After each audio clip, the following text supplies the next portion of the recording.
I just dropped my damn flashlight in the dash.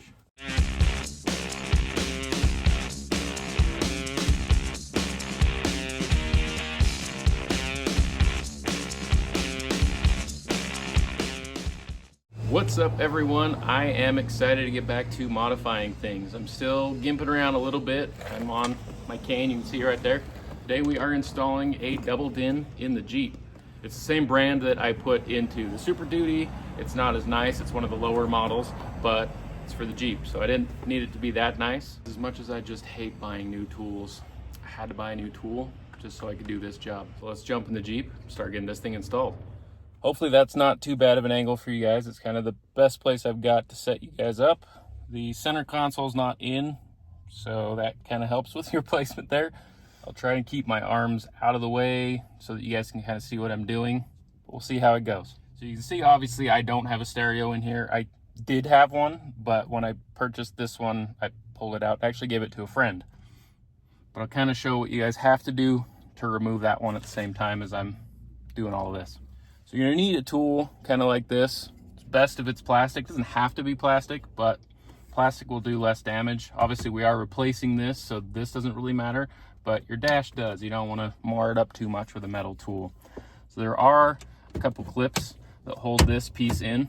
There's, I believe, 2 right here and 2 right here. We'll just pry those out.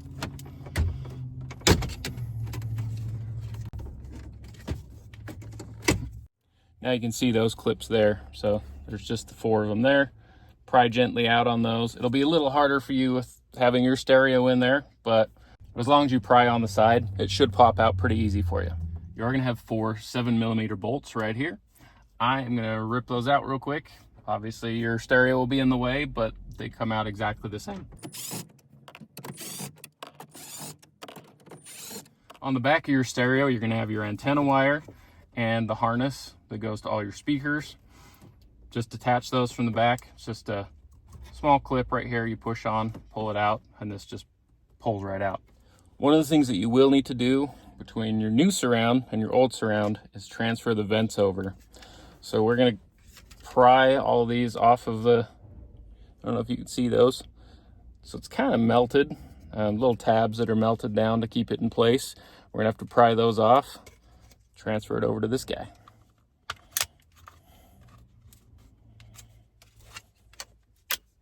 So now you can kind of see the holes of where those are attached to this old surround. I did have to take a knife and just scrape at those where it's been melted. There's probably a different way to do it, but that's the way that worked for me. I was able to scrape away some of the tab that was curling over, and that got it to release.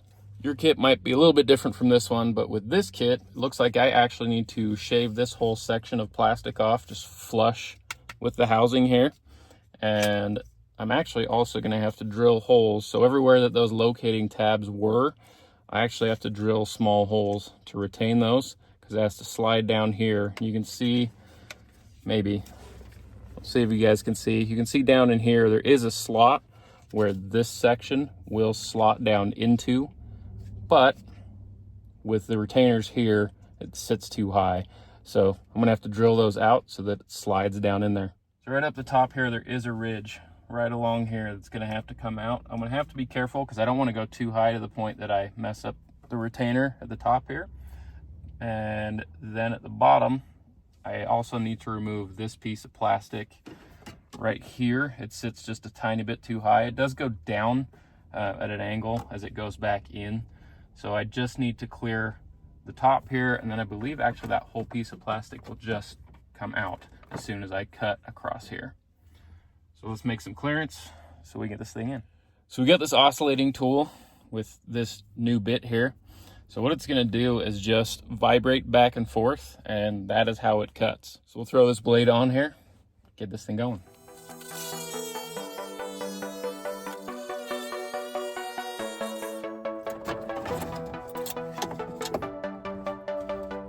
Just like that.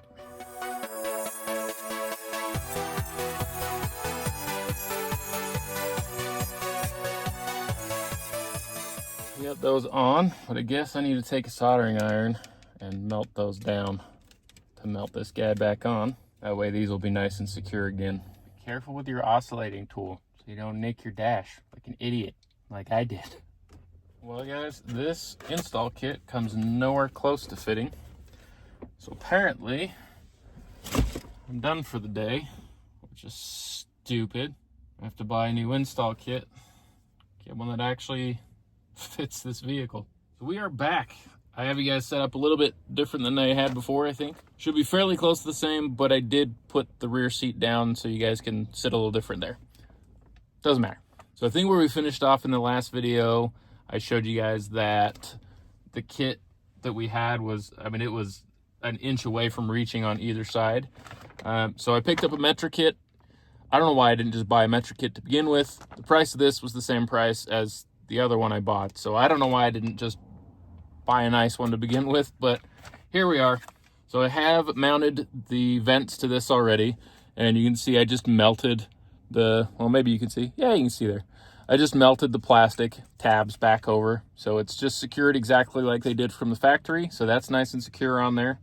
I did try to clean this up as best as I could while it was out, but either I missed some areas or they just wouldn't come clean. I don't know, but it looks pretty good. And it'll be all right, being that I just take this thing off-road anyway. So we got the side brackets, so we can attach the side of the stereo, and then we can bolt the stereo in, just like the factory one did with these 4 bolts here. Then we can mount this. So it's got 2 of the factory retainers right here, and then it's got 2 new retainers that actually mount into these brackets. So the first thing that I want to do is connect these to this surround, because I do need to set up the depth based on where these holes are going to line up on the head unit, so we can see where it's going to actually sit in this. Guys, is this a weird way to record? It feels strange doing this and not actually looking at the camera. I don't know if it's weird or not. I think that's roughly how it's going to sit. It is hard up against the mount right here, so I can't make it sit any other way as far as where it sits for the head, for the face here. So I think that's basically where we're going to sit. And I've got 3 screws on each side holding the side plates on. They're not 100% tight yet. I just snugged them down so I can kind of see if I've got the fitment correct before I actually go tightening them all the way. I'm gonna go grab a screwdriver, snug these up, try it in place. Hey look, the flashlight I dropped inside my dash. The plus side to pulling all of my dash out is that now it's going to make it really easy to run the mic wire, because now I can see all the way to the ground. So I'll just run this real quick. I wasn't planning on running the mic wire yet. I was probably going to attach it behind and just leave it behind for now, because I don't want to run it all the way up. Can you guys see that? Yeah, kind of. I don't want to run it all the way up here right now. So I will just leave it bundled down there, but at least now it's run down through the dash. Now I just need to zip tie it under and run it up. So let's put our dash back together and we can connect up our harness. Yeah.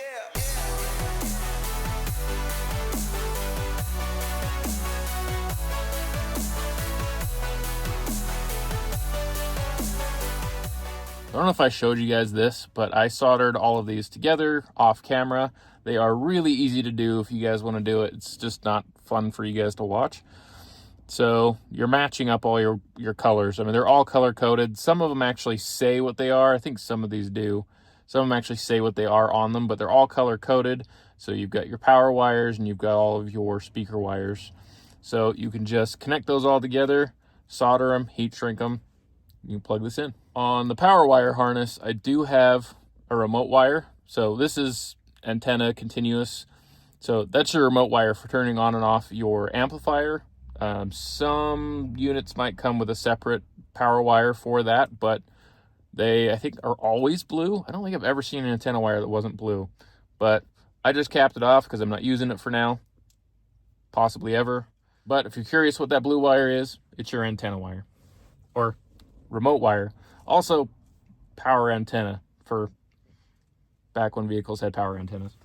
Then you just take your harness and plug it together. It snaps in. You've got your antenna wire here. So you got an adapter for your antenna. So that snaps together there. And then we've got, our microphone wire right here. So now we can take our head unit and plug all of these in. On the back of here, so there's some other stuff. There's some reverse inputs stuff on here that I will be using in another video. That's our mic input. This is a park switch, so it just lets the head unit know that you're in park, so you can use some of the features or not use some of the features while you're driving. And then you've also got, I think that's a subwoofer, so you get the sub output, and then you also have a USB input, which for now I'll just mount up behind. I will do something with that at some point where it's out, where it's accessible. I might do wireless CarPlay at some point, but probably not, just because, like I said already, I just off-road this vehicle. For now, all of these will just get tucked up and pushed behind, but what we need to get to is this connection here. On the other side of that harness, that is where these two connectors plug into. And you know which one goes where because they do have these slots on them, so they can only mount up one place. So that one has to be that one, and this one with the slot in the center has to be this top one.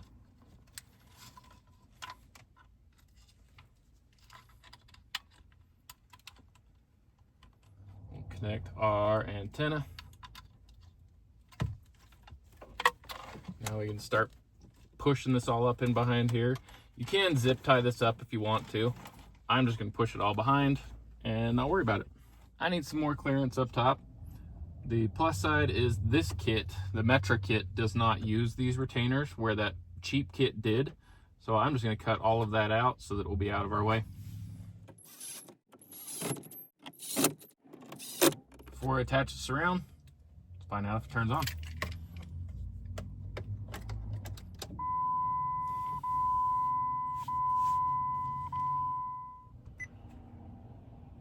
So obviously I'll have to set all this up still, attach Bluetooth, whatever, but not too bad. All right, let's see if the surround works.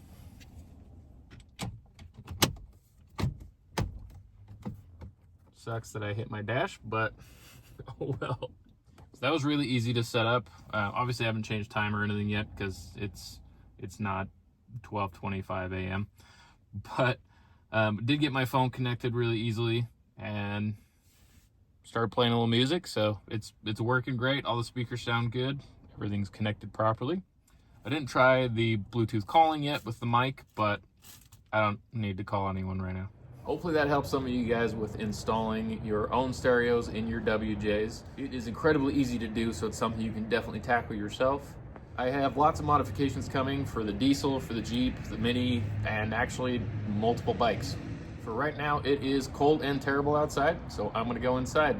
Hopefully you guys have a good night and happy holidays.